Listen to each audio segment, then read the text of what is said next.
The Tinder Swindler. Oke, so ini dokumenter yang baru aja tayang di Netflix. Dan dokumenter ini dibuat oleh tim yang sama yang waktu itu bikin Don't Fuck With Cats. Kalau Don't Fuck With Cats itu dokumenter yang menceritakan tentang gimana netizen waktu itu bersatu, bikin Facebook group, menganalisa sampai nge-track down seorang pembunuh in real life yang sampai akhirnya berhasil nangkep pembunuh ini.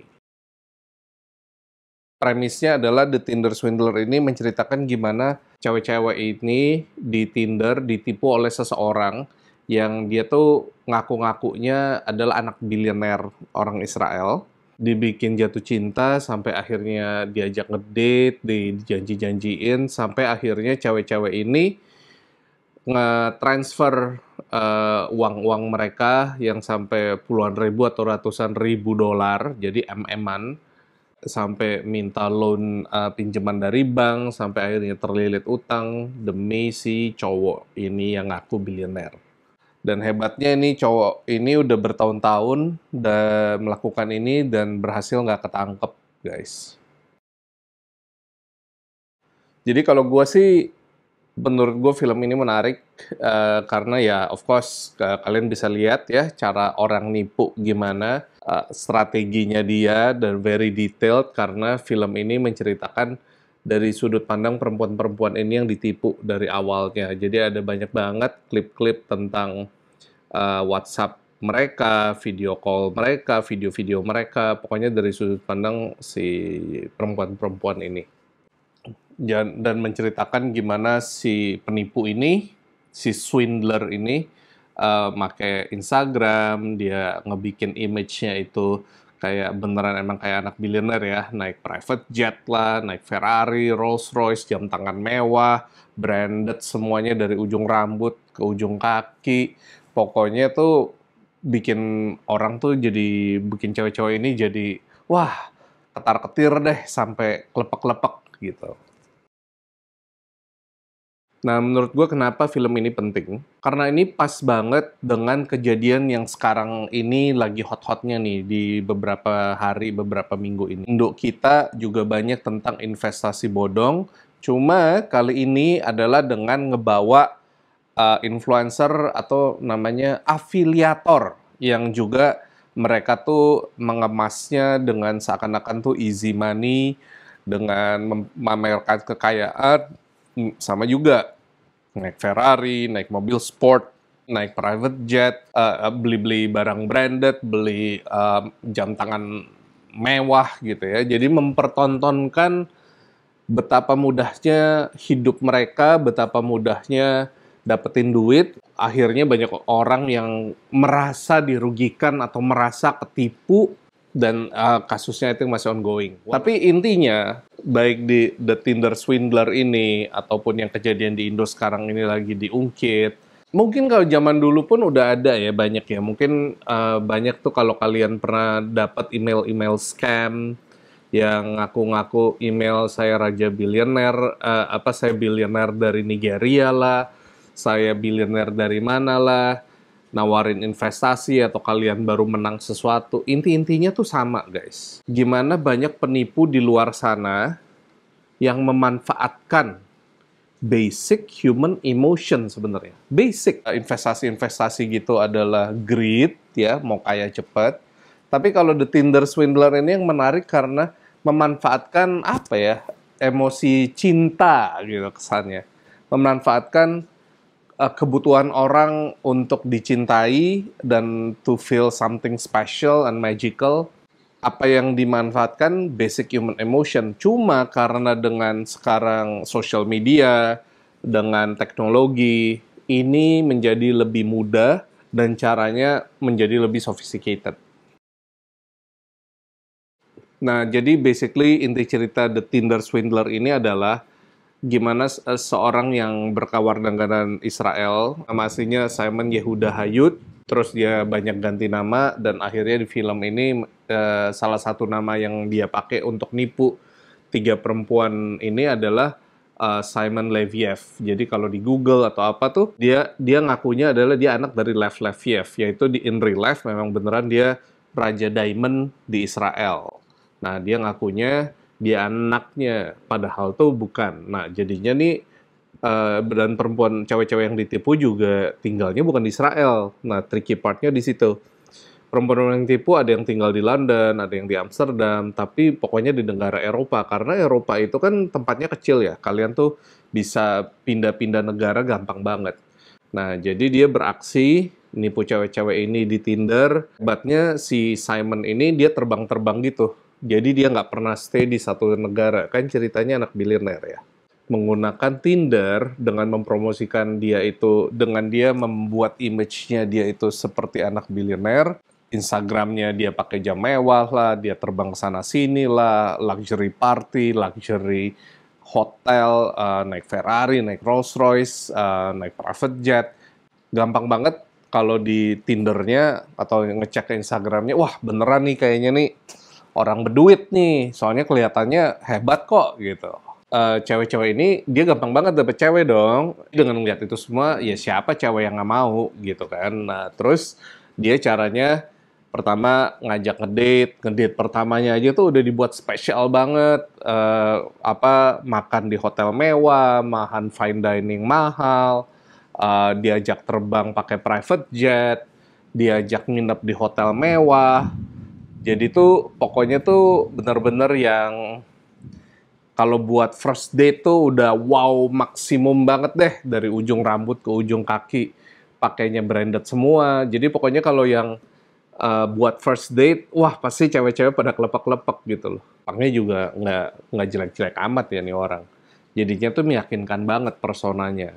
Nah terus uh, dia terus jaga hubungan, ngirim WhatsApp message, baik banget. Nah cuma pinternya karena dia beda negara, jadi tuh dia bisa atur nggak sering ketemu. Jadi dia WhatsApp bilangnya terbang ke sana on business, terbang ke sono bisnis di sana sini. Jadi tuh menambah kayak buat cewek kan, jadi buat cewek-cewek kan keren ya.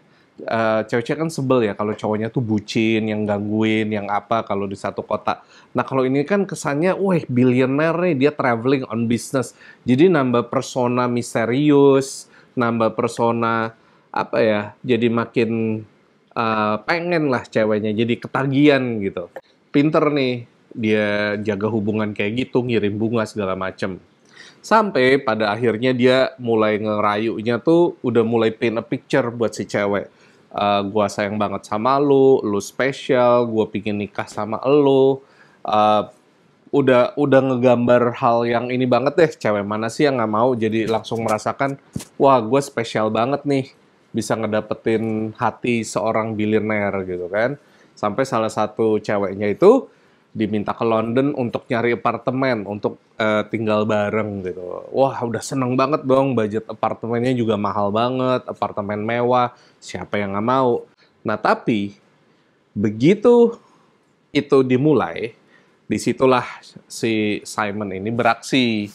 Jadi setelah mungkin sebulanan gitu, dia ngerayu-rayu gombalnya ya, itu baru mulai dia bilang tiba-tiba dia punya musuh banyak lah, dia ada bodyguardnya ditusuk lah, terus ada foto, ngirim foto bodyguardnya berdarah lah, segala macem di ambulan. Pokoknya jago banget deh. Seakan-akan tuh, kayak di film-film lah, dia tuh ada musuh, dia anak bilioner, ada musuh, ada yang mau nyari dia, dia mau dibunuh, nyawanya in danger, cewek-ceweknya jadi pada yang naksir dia jadi pada ketakutan dong. Nah disitulah dimulai dia bilang musuh-musuhnya tuh nge-track dia pakai credit card transaction, pakai telepon dia. Nah dia mulai minta dibeliin tiket, minta dibikinin credit card atas nama si cewek. Itu dia pinternya. Bahkan ceweknya juga disuruh dikasih pesawat tiket untuk terbang ketemuin dia, tapi dengan bawa $30.000 atau $50.000. Nah, itulah dimulai penipuannya. Dan cewek-cewek ini of course kayak ya cuma 20-30 ribu. Dia mikir kan, wah ini kan gue mau minjemin ke orang kaya ya, anak bilioner ya, aturan tuh nggak ada masalah dong. Dan apalagi kan udah cinta nih. Dan kalau cowok lu misalnya in trouble ya of course lu akan berusaha bantu dong. Jadi cewek-cewek ini cewek-cewek biasa lah ya. Cewek-cewek pekerja gitu. Maksudnya professional worker. I think one of them IT consultant. Cewek-cewek middle class gitu. Jadi bukan yang miskin banget, tapi juga bukan yang kaya banget gitu ya. Nah, mulailah jadi cewek-cewek ini minta pinjem bank loan, buka kredit card baru. Nah, cuma salahnya adalah atas nama kredit card si cewek itu. Nah, terus secara fisik kredit card-nya dikasih ke Simon. Dan juga beberapa kali si Simon mintain cash. Nah, jadinya ini dia yang juga mempersulit keadaan nantinya. Dan pada akhirnya ya cewek-cewek ini yang ngutang ke bank. Soalnya secara black and white, banknya kan taunya yang cewek ini kan. Ceweknya nggak bilang dong, dan seharusnya memang lo kalau punya kredit kan nggak ngasih ke siapa-siapa gitu loh. Jadi bagi pihak, jadi it's a perfect crime. Lu mau bilang, oh gue ditipu Simon, banknya kayak siapa Simon, apa buktinya gitu. Soalnya nggak pernah ada black and white antara dia dan Simon. Jadi uang cewek-cewek ini udah mulai ketarik pelan-pelan. Nah ternyata Simonnya ini pinter. Dia melakukan ini ke 2 atau 3 atau 4 cewek at the same time. Jadi gue minjem dari ini 50.000, dari ono 50.000. Nah itu dia tinggal muter aja antara 2 atau 3 atau 4 cewek-cewek ini. Jadi duitnya diputer-diputer aja. Dia harus pinter-pinter aja tuh nyocok-nyocokin ceritanya gitu. Bahkan jurus-jurus ngegombalnya untuk cewek-cewek ini aja sama gitu. Jadi inilah yang menarik. Sampai akhirnya cewek-cewek ini diceritanya ngontak sebuah tabloid di Norwegia. Dan akhirnya berusaha nge-track si Simon. Kalian tonton aja filmnya, soalnya bagi gue ini menarik, kita bisa belajar hal yang banyak dari film ini. Ini ya of course nggak ada acting, nggak ada apa, cuma menurut gue editingnya ya cukup oke. Filmnya juga pacingnya cukup menarik, dan kita ngeliat gimana cewek-cewek ini bisa ditipu lah. Sayangnya, kenapa orang-orang kayak gini susah ditangkap? Karena dia lompat beda-beda negara. Polisinya juga mau nangkep males gitu loh. Coba kalau kalian misalnya ke kantor polisi dengan cerita, Pak saya baru ditipu cowok gitu. 200-100 ribu dolar. Polisinya juga udah males nanganin kasusnya. Nggak ada dokumentasi, orangnya juga bukan warga negara misalnya kita di Indo gitu. Jadi apa ya, it's a perfect crime gitu kesannya. Kita bisa belajar banget dari film ini. Kita kedepannya memang harus hati-hati ya, kalau jangan gampang percaya sama orang, jangan gampang percaya sama image yang kita lihat di social media atau apa. Ingat ya, jam tangan mewah lewat Instagram itu semua bisa palsu. Rolls Royce, Ferrari itu bisa disewa, orang bisa ngutang sama orang. So, hati-hati, jangan gampang ketipu dari penampilan seseorang. Kalian harus tahu banget background-nya, harus kalau di istilah dunia bank adalah harus KYC, know your client. Jangan cuma percaya dari satu sumber, tapi juga double check, triple check, dan cross check dari banyak sisi gitu loh sesuatu itu. Dengan teknologi, mau nipu tuh paling gampang. Apalagi di zaman sekarang fast money, atau terlihatnya fast money. It's a good movie menurut gua. You should watch it on Netflix. I think it's educational, it's entertaining, and I'll see you on the next video. Stay safe guys!